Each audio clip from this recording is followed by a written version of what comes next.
Salam semangat anak-anak. Hari ini kita akan belajar IPA. Kita akan bahas tentang perkembangbiakan tumbuhan, yaitu secara rinci tentang perkembangbiakan tumbuhan secara generatif.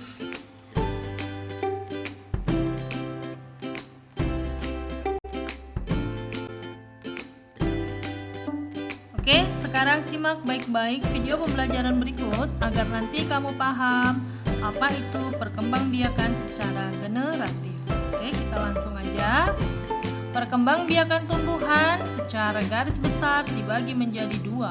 Yang pertama ada namanya perkembangbiakan secara generatif, dan yang kedua ada namanya perkembangbiakan secara vegetatif. Oke, kita lihat apa sih pengertian dari perkembangbiakan vegetatif dan generatif. Ya, secara vegetatif artinya adalah perkembangbiakan tanpa perkawinan. Ya. Sedangkan perkembangbiakan generatif artinya perkembangbiakan tumbuhan secara perkawinan atau melalui proses penyerbukan. Oke.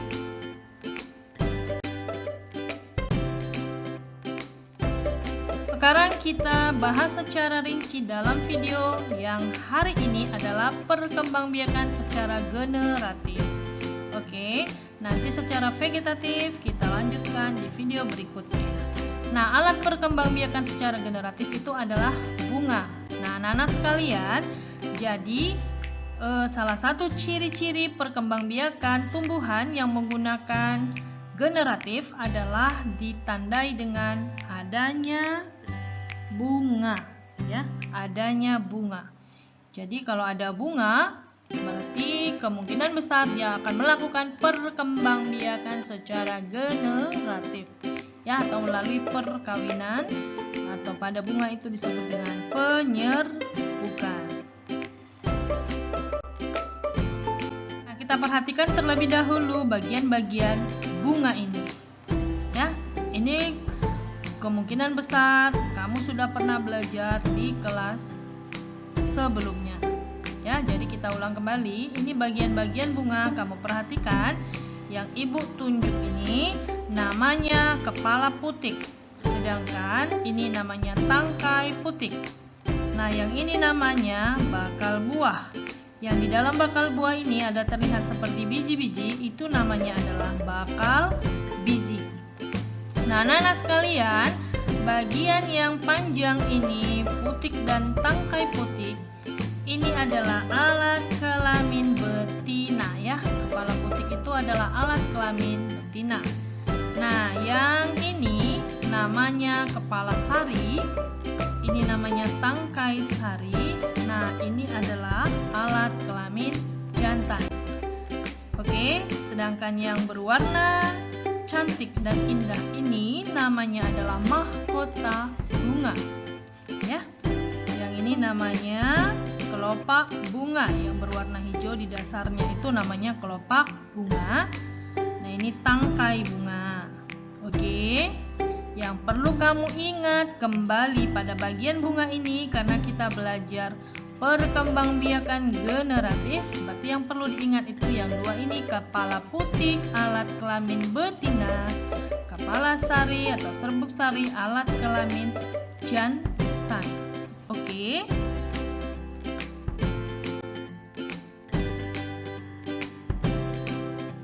Perkembangbiakan secara generatif pada tumbuhan itu terjadi melalui proses penyerbukan. Ya, perkembangbiakan itu secara generatif tadi itu melibatkan alat kelamin jantan dan betina. Kalau pada tahap tumbuhan disebut namanya penyerbukan. Apa itu penyerbukan? Penyerbukan adalah jatuhnya serbuk sari ke kepala putik. Ya, jadi yang kecil ini namanya serbuk sari, ya, atau di gambar kita tadi kepala sari. Nah, serbuk sari inilah yang jatuh ke kepala putik. Nah, gini ya. Nah, itulah yang disebut dengan penyerbukan.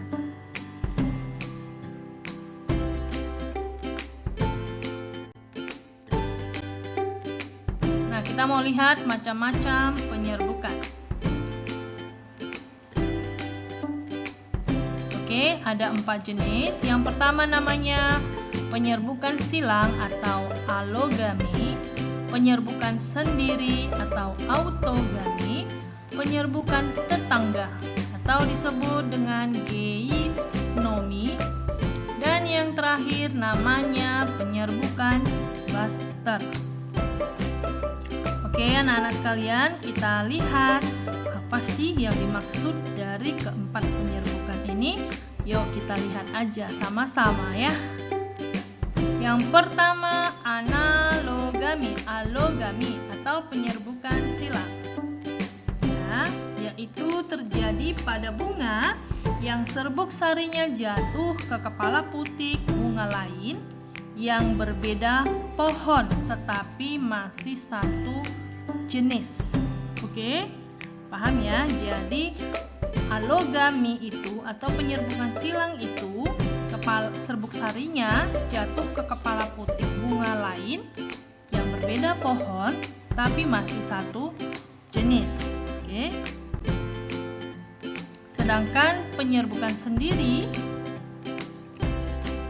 itu adalah serbuk sari yang jatuh ke kepala putik dalam satu bunga yang sama. Ya. Sedangkan penyerbukan tetangga itu adalah serbuk sarinya yang jatuh ke kepala putik bunga lain tapi masih dalam satu pohon yang sama, ya. Jadi kan di satu pohon itu ada banyak bunga nih, ya. Jadi dia sesama bunga yang dalam satu pohon itu yang melakukan penyerbukan. Ini disebut dengan penyerbukan tetangga. Yang terakhir penyerbukan baster, yaitu penyerbukan yang terjadi pada pohon lain yang masih satu jenis tetapi berbeda varietasnya. Ya, ini bisa contohnya misalnya sama-sama bunga mawar ya, tapi beda warna. Misalnya penyerbukan terjadi antara bunga mawar merah dengan bunga mawar putih, kira-kira seperti itu.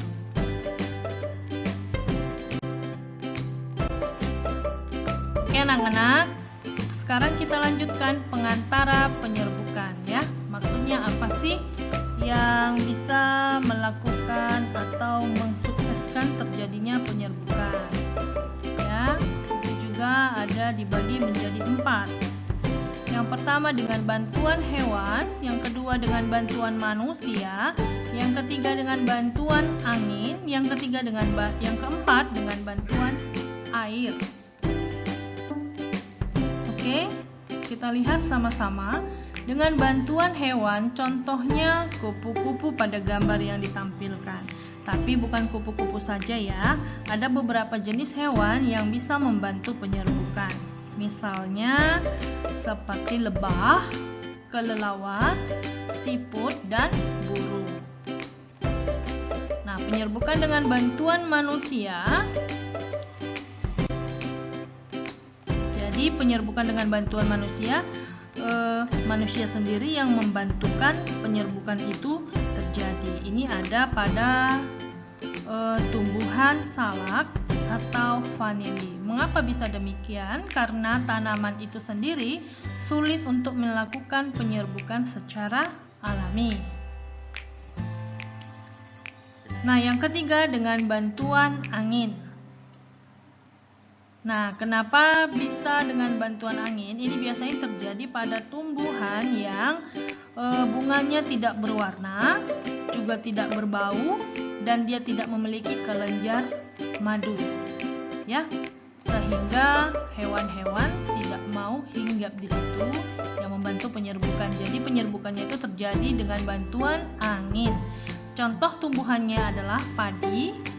Ya, ini ya, padi, jagung, dan rerumputan. Yang terakhir dengan bantuan air. Nah, ini biasanya terjadi pada tumbuhan air.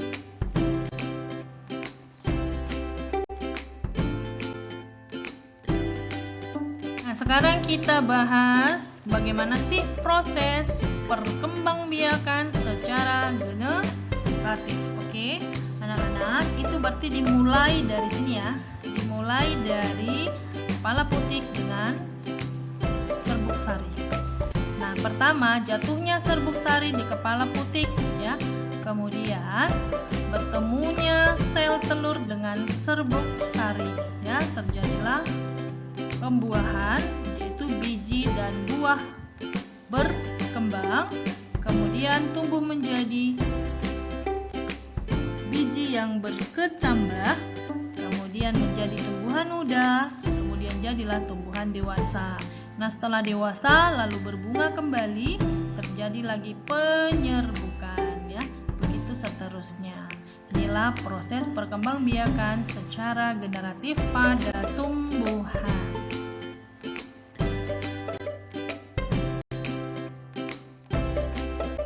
Oke, terima kasih anak-anak. Semoga video pembelajaran ini tadi membantu kamu memahami proses perkembangbiakan tumbuhan secara generatif.